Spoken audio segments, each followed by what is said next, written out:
धरती का विकास और उसमें हो रहे बदलाव करोड़ों साल से निरंतर चले आ रहे हैं।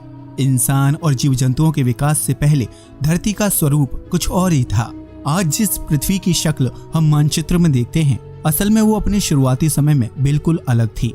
ये तो हम सभी जानते हैं कि शुरुआत में पृथ्वी जलते हुए आग के गोले के समान थी, जो वक्त के साथ साथ धीरे धीरे ठंडी हो गई। फिर चंद्रमा के निर्माण के साथ धरती पर बारिश और मौसम की शुरुआत हुई। महासागरों का जन्म हुआ और रेंगने वाले जीव पैदा हुए। ये तो हुआ धरती पर जीवन की शुरुआत का एक छोटा सा परिचय। लेकिन क्या आप जानते हैं कि इस पृथ्वी पर अलग अलग देश कैसे बने? भारत का जन्म कैसे हुआ? क्या मानचित्र में नजर आने वाली विभिन्न देशों की बनावट हमेशा से ऐसी ही थी? अगर आप भी इस तरह के सवालों का जवाब ढूंढ रहे हैं तो आपको इस वीडियो को आखिर तक देखने की जरूरत है, क्योंकि आज हम बात करेंगे धरती पर भारत देश के निर्माण की। वही देश जिसे हम सारे जहां से अच्छा हिंदुस्तान हमारा कहते हैं। देशभक्ति से भरी भावना के साथ ये जानना भी बेहद जरूरी है कि हमारे भारत का निर्माण कैसे हुआ और इसकी बनावट के पीछे क्या वजह है।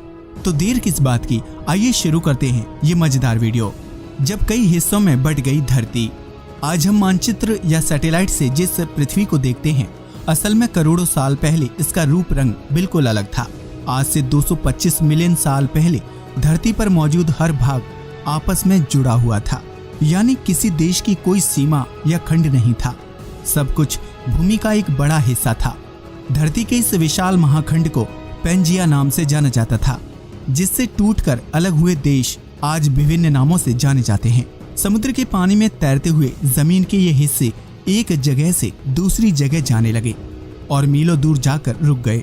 धरती के इस महाखंड के टूटने की शुरुआत दक्षिणी गोलार्ध में मौजूद अंटार्कटिक सर्कल से हुई थी, जिसके बाद अंटार्कटिका, भारत, ऑस्ट्रेलिया, दक्षिण अमेरिका और अफ्रीका जैसे देशों के खंड टूटकर अलग होने लगे। पृथ्वी के गर्भ में प्लेट्स के खिसकने की प्रक्रिया लगातार चलती रहती है। यही कारण है कि जब महाखंड से टूटकर कई खंड बने तो वो धरती में बदलाव का कारण बने। करोड़ों साल पहले जब महाखंड टूटा तो उसके दो भाग हो गए, जिसके दक्षिणी हिस्से को गोंडवाना लैंड और उत्तरी हिस्से को लोरेसिया के नाम से जाना जाता था। धरती के इन दोनों हिस्सों के बीच समुद्र की जिस खाई का निर्माण हुआ उसे परमो ट्राइएसिक नाम दिया गया। ये प्रक्रिया अपने आप में इतनी अद्भुत थी कि इसे पूरा होने में करोड़ों साल का वक्त लग गया। बाद के सालों में लोरेसिया से अलग हुए भूमिखंडों से यूरोप, एशिया और नॉर्थ अमेरिका जैसे देशों का निर्माण हुआ, जबकि गोंडवाना लैंड से अलग हुए हिस्से अफ्रीका और ऑस्ट्रेलिया के नाम से जाने गए। इस तरह धरती का एक महाखंड टूटकर कई देशों के निर्माण की वजह बन गया। भारत का निर्माण। वर्तमान में भौगोलिक रूप से भारत एशिया का हिस्सा है, लेकिन करोड़ों साल पहले भारत का यह टुकड़ा गोंडवाना लैंड का हिस्सा था। जब भारत का भूमि टुकड़ा गोंडवाना लैंड से अलग हुआ तो अंदरूनी प्लेट्स की वजह से वो धीरे धीरे एशिया की तरफ बढ़ने लगा। कई सालों तक चले इस सफर के बाद आखिरकार भूमि का वो हिस्सा वर्तमान के लद्दाख से जा टकराया और उससे जुड़ गया। इस तरह गोंडवाना लैंड से अलग हुआ भूमि का एक हिस्सा एशिया का महत्वपूर्ण देश भारत बन गया। जब भूमि के दो टुकड़ों का टकराव होता है तो बाहरी प्लेट नीचे की तरफ चली जाती हैं, जबकि हल्की प्लेट ऊपर की तरफ उठ जाती हैं। लद्दाख की भूमि से भारत के टकराव की वजह से ही विशाल पहाड़, हिमालय और माउंट एवरेस्ट का निर्माण हुआ, जो आज पर्यटन का मुख्य केंद्र बन चुके हैं। अगर आपको लगता है कि ये प्रक्रिया कुछ सालों में पूरी हो गई होगी तो आप बिल्कुल गलत हैं, क्योंकि धरती को अपना ये रूप और आकार लेने में लाखों करोड़ों साल का लंबा वक्त लगा है।